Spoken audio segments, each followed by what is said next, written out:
Hi, I hope you're having a great day. You're feeling healthy and happy,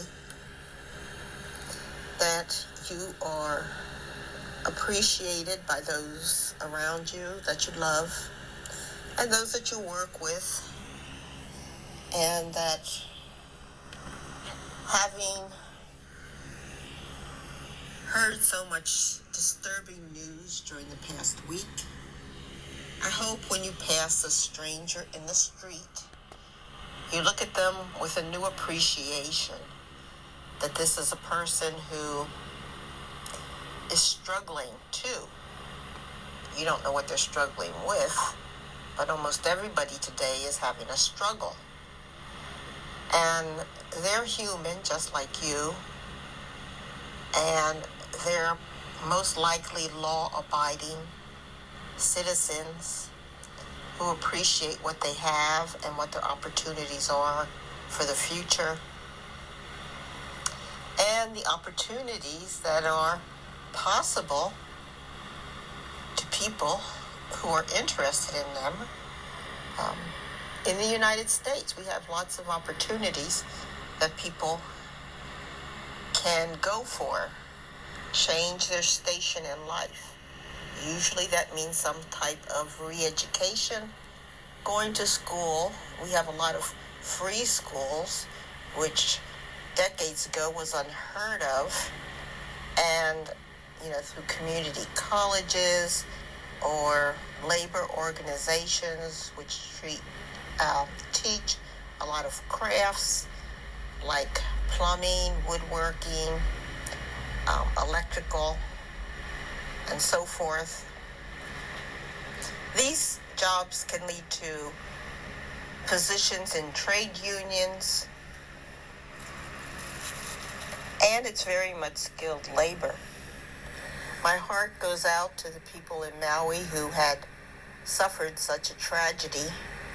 And when you look at the fire, you can see that fire was totally unanticipated by the people who are in charge or were in charge, and there was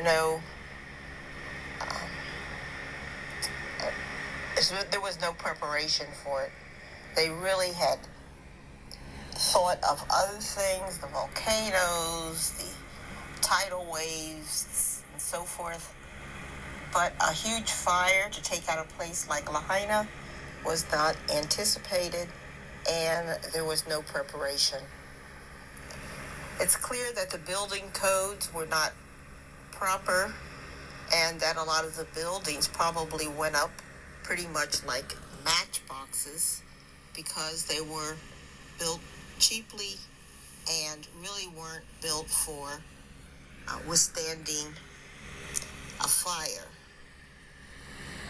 And it is possible to have buildings which are more fireproof. Doesn't mean it's really going to be fireproof, but it might give you more protection than what we've seen by the pictures from Lahaina, which looks like everything was burned pretty much to the ground. Also, people who are involved in city planning should be able to have input and voice concerns about how greenery is placed around the area.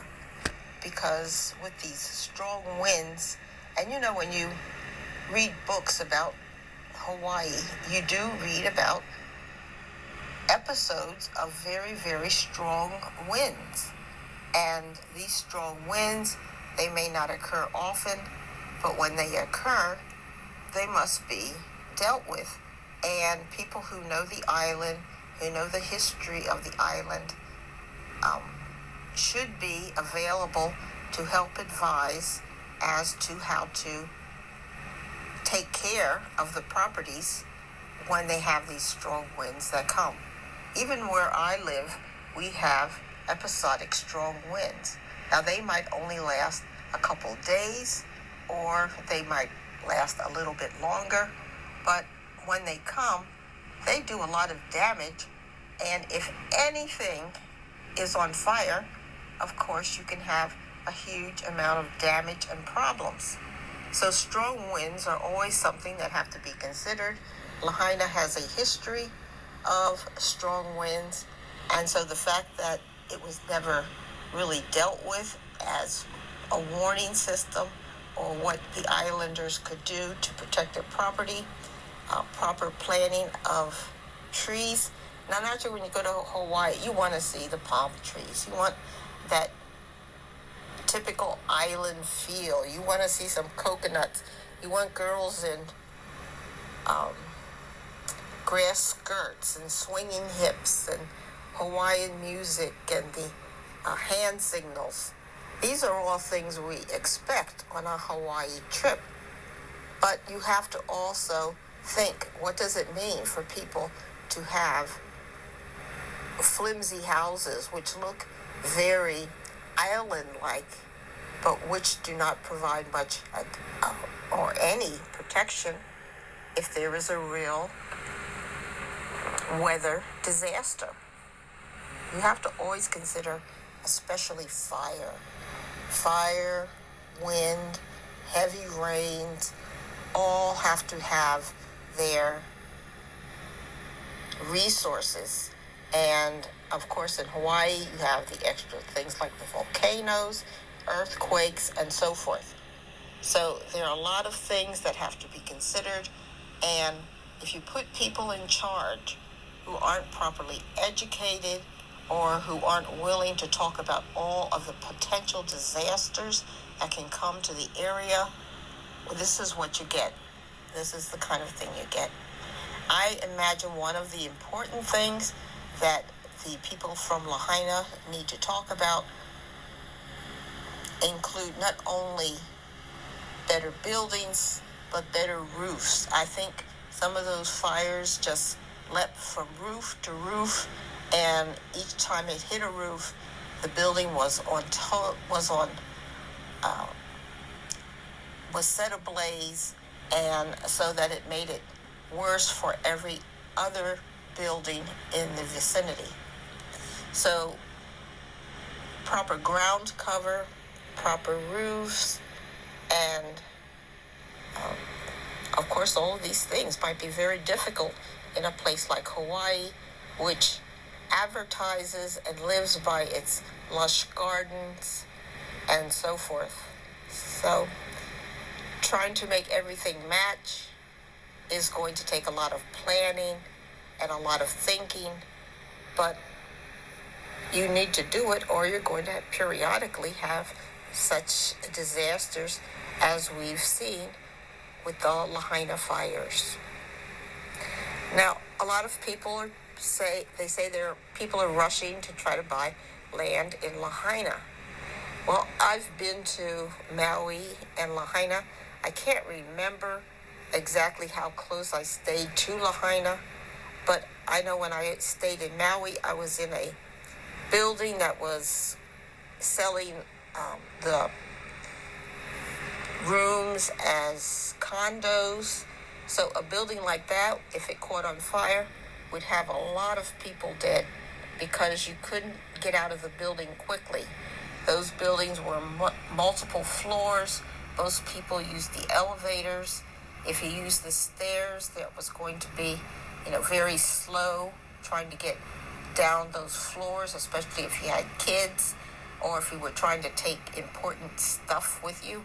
So I would imagine that if condos were involved at all in the Lahaina fires, that you are going to find lots and lots of people dead, resulting from fires in those buildings, including, unfortunately, children. A lot of elderly, too, are going to be found dead in whatever type of housing they were in. I remember Lahaina as being mainly stores, lots of merchandise. The tourists all came and we purchased stuff from the stores. Everyone had to go get bathing suits and other beach wear, and the prices were very, very, very high, considering the bathing suits were very, very, very teeny, and everything was beautiful. I enjoyed the stuff I got from Lahaina, and it was a very fun vacation. There are restaurants and, of course, gorgeous views. I imagine that all of the people who owned stuff in Lahaina were very, very rich because the prices were so high that the profits had to be extremely high. So I wouldn't imagine that people who were burned out were really suffering financially, because I would imagine most of their money had been in banks or other investments that probably were not involved in the fire.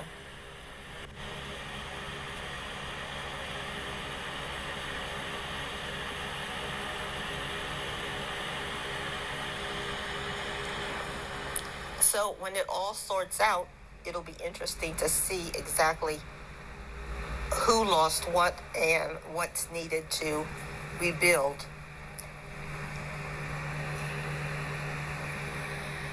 Naturally, the biggest losers may be some of the islanders, natives, some of the native Hawaiians, some of the Asians that have been on the islands for many, many decades. And they may or may not have huge, huge losses that they can't recoup with insurance. Building a new Lahaina is going to be very difficult because of the type of buildings that were there, very old, reminiscent of old Hawaii in many ways, and the new types of buildings that will be built, which will look much more modern and might take away from some of the Lahaina feel, some of that aloha spirit. But it'll be interesting to see how the city plans and redoes the Lahaina area. One of the reasons a lot of people are trying to get land there is because, of course, it's such a beautiful area and there's a huge amount of profit. As I said, all of the stores were selling things at very, very high prices, so there was a lot of profit. And so people who see that there has been a complete burnout will say this is a good business opportunity, and they'll want to be able to purchase an area so they can put up a store that can sell the memorabilia and so forth that Lahaina was so well known for.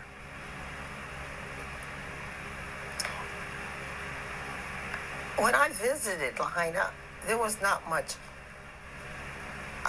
revelation about poverty of Hawaiians who are living in the Lahaina area. So I don't know anything about that. I can't speak about that. But of course, I just really, really saddened.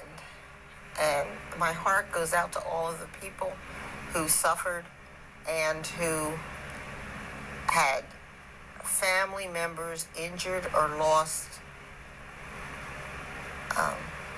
It's unimaginable. It's just so horrific to think about.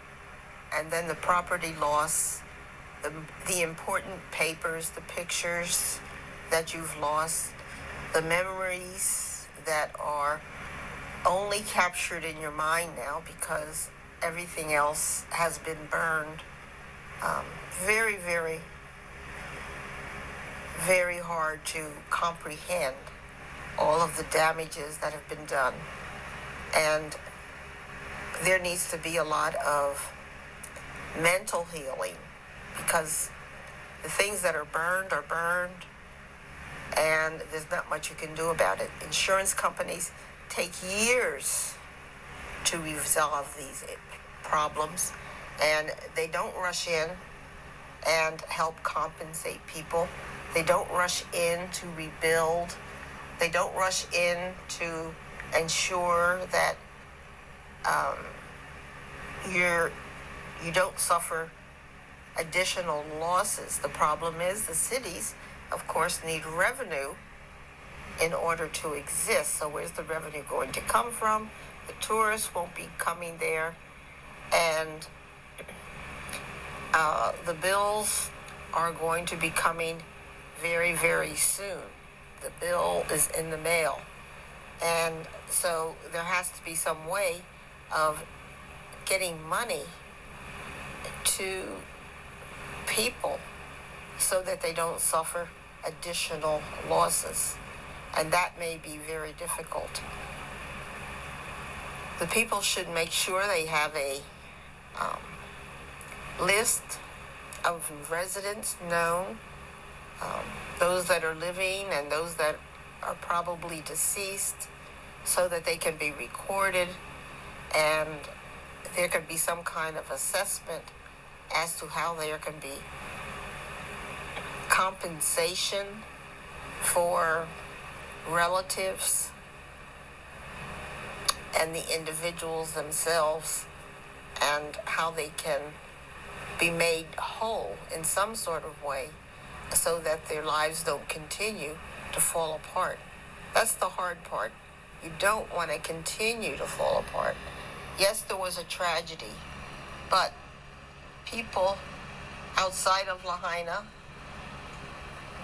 may not be so compassionate. They may not have any empathy for what you've suffered, and they just want their bills paid. So there needs to be some way to figure that out, and that, I think, is going to be very difficult. But it'll be interesting to see how the community pulls together in this effort. I think rebuilding is going to be difficult also because Lahaina has now become a burial ground for so many people. I mean, just digging up those lots and trying to smooth, clean up the debris and try to get things organized. There are people buried there. And how you do that, emotionally, it's going to be terrible. How you're going to do that needs to be really thought out well, because it's easy to pave things over, but there's so much more. There are friends and neighbors, relatives that died in those spots. How is that all going to be remembered and resolved? So many issues, but I'm willing to talk with people if anyone wants to reach out and discuss what kind of thoughts they're having, what kind of issues they're having, what concerns they have about their future. I'm certainly willing to talk with anybody who needs an extra voice that can listen and, if necessary, suggest possible alternatives or paths that might be interesting to you. So very, very difficult. And then, of course, school is starting. And again, I don't know how many people actually lived in Lahaina versus how many were businesses in Lahaina. But, also the issue of getting the kids normalized in some way by getting them into school so that they can have discussions about emotional issues and just discuss what went on. So, I think that's all I'm going to talk about right now. My mind is thinking so many things. I don't want to start just babbling on and on and on. I just wanted to say to the people of Maui, so sorry for your losses. You're in my prayers. You're in my heart. And I hope that you're finding the comfort you need.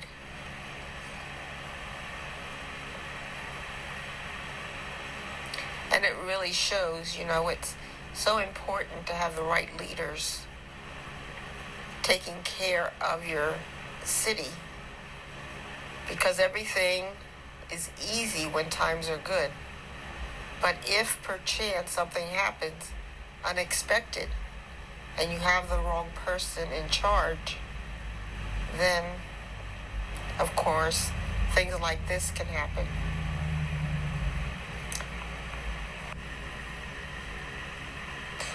So take care, be safe, stay healthy. Reach out if you need to or want to. And I love you all. Bye.